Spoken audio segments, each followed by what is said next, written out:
Hey team, welcome in for our fifth and final video on positions we play. Today we're going to be talking about the 9, the central striker, or the center forward, or some people just refer to them as the forward.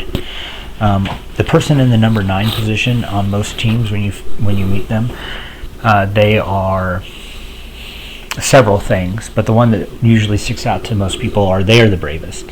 And when I say the bravest, I don't mean facing like physical danger, but when you guys are out there and I'm encouraging you to be brave and take on your 1v1s, like if you only have one person in front of you, that's what being brave in soccer is, right?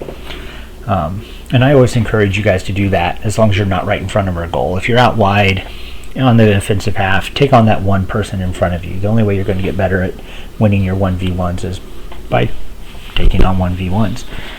But oftentimes you'll hear me say, hey, too many bad guys in front of you, and once you get outnumbered, I want you to find a friend.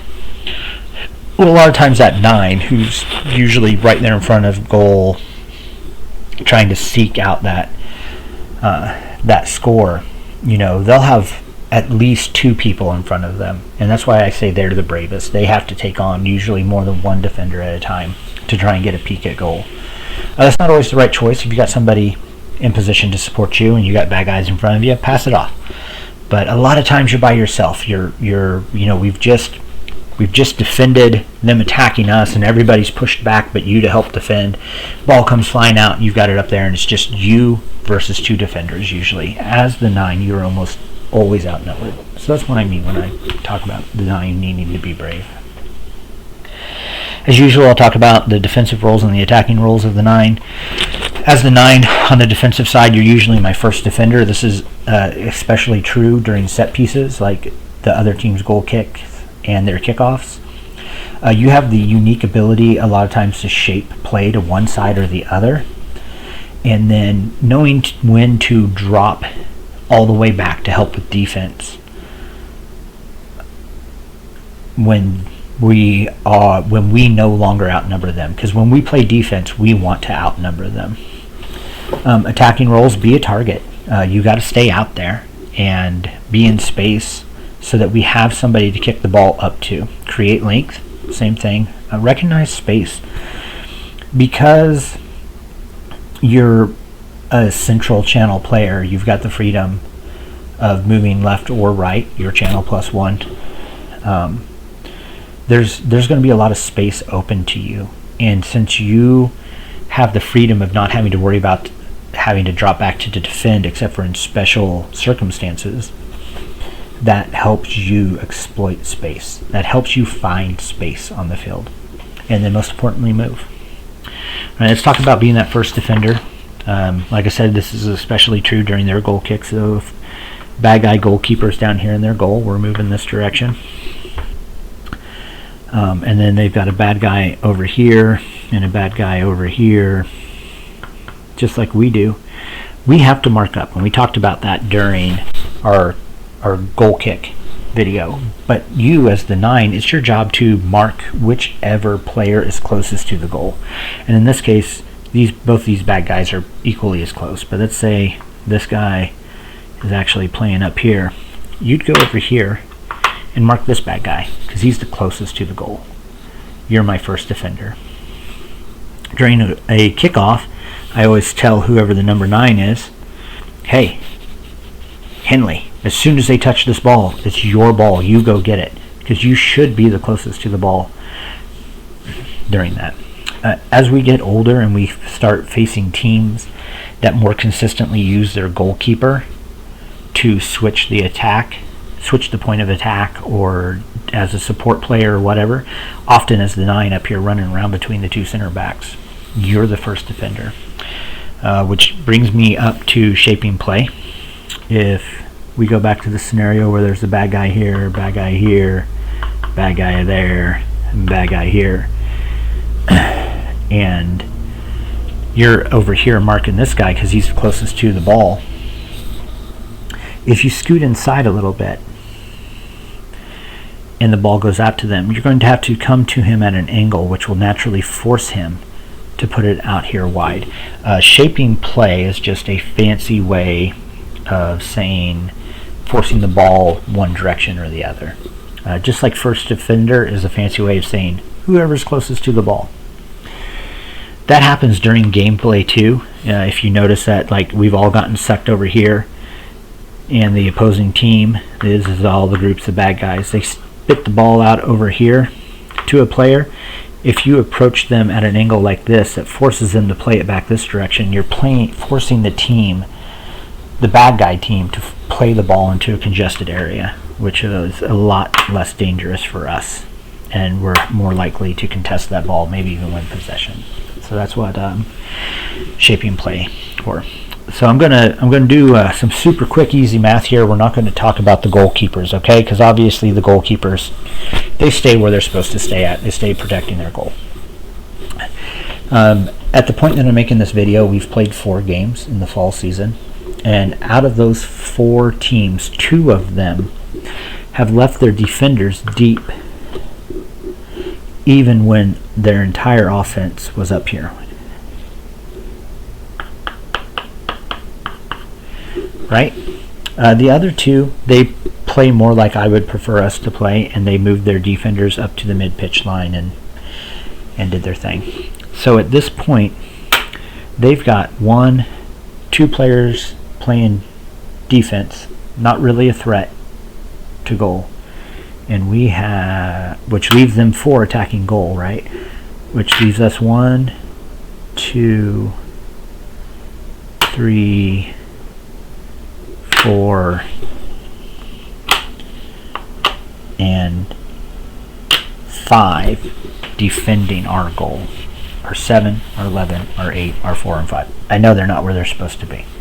So we outnumber them 5, 1, 2, 3, 4, 5 to 4. 1, 2, 3, 4. So at this point, we outnumber them. We always want to outnumber them when we're playing defense. So 9, that leaves you with the ability to stay out here, somewhere in this space that's been created in between the huge gap between their defense and their people that are attacking. If you see them bring a defender into the attack and only leave 1 back, that's your cue that you need to drop in and defend. We want to outnumber them. Okay, that's dropping in when outnumbered. Attacking roles, be a target. It's your job to stay out, just like what we went over. You don't drop into defense unless we no longer outnumber the attackers. We need an outlet for the ball to get to. Create length. By being out, you are creating that length. Recognize space. So when I say recognize space, if they've brought their 2 defenders up here like this,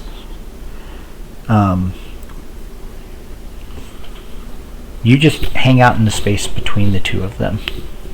If the ball is centrally, if for some reason the ball has came out here, move.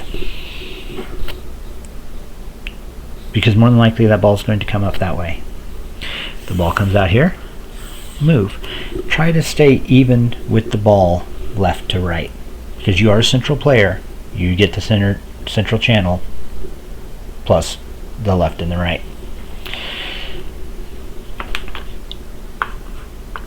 If their defenders are playing way back like this,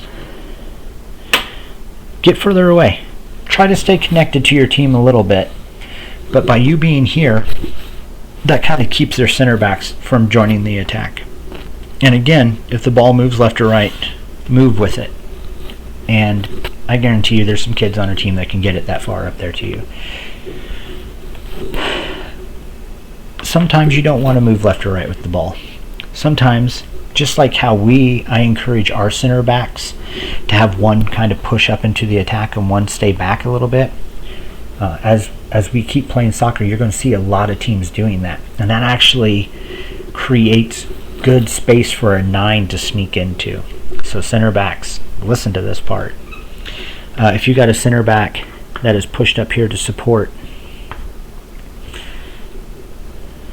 and another center back that has stayed central but kind of off the mid-pitch line, that creates tons of space right here that is still onside and no defender near them. So that's what I say about when I say recognize space. Sometimes the space might not be even with the ball. Maybe this guy has moved up here to support because they attacked this side, the balls came across. You recognize that space over there and move to that. That could help you have some space in behind, especially, I know lots of you are thinking, well, wouldn't over there be just as good? For some reason, moving over there really tricks the one remaining center back into thinking, oh, my other center back's got it, and that can open up a lot of space for you. Constantly be moving. If defenders are defending the way they're supposed to defend, you as the 9, they should be marking you and move as you move.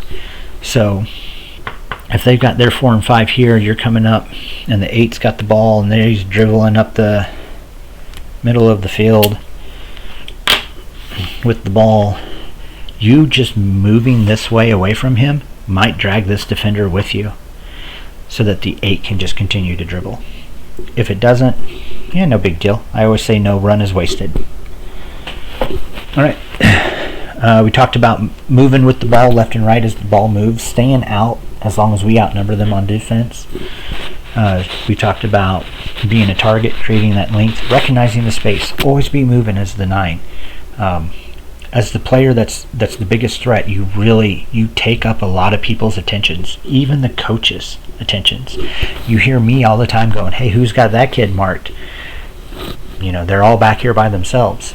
On the defensive role, we talked about how you're often the first defender, especially on set pieces, how you can shape play to one side or the other, and when to drop into defense when that's appropriate. Because, again, if we don't have you out to help counterattack, they will just continue to shoot and shoot and shoot. All right, well, I hope you find this video helpful. Bye.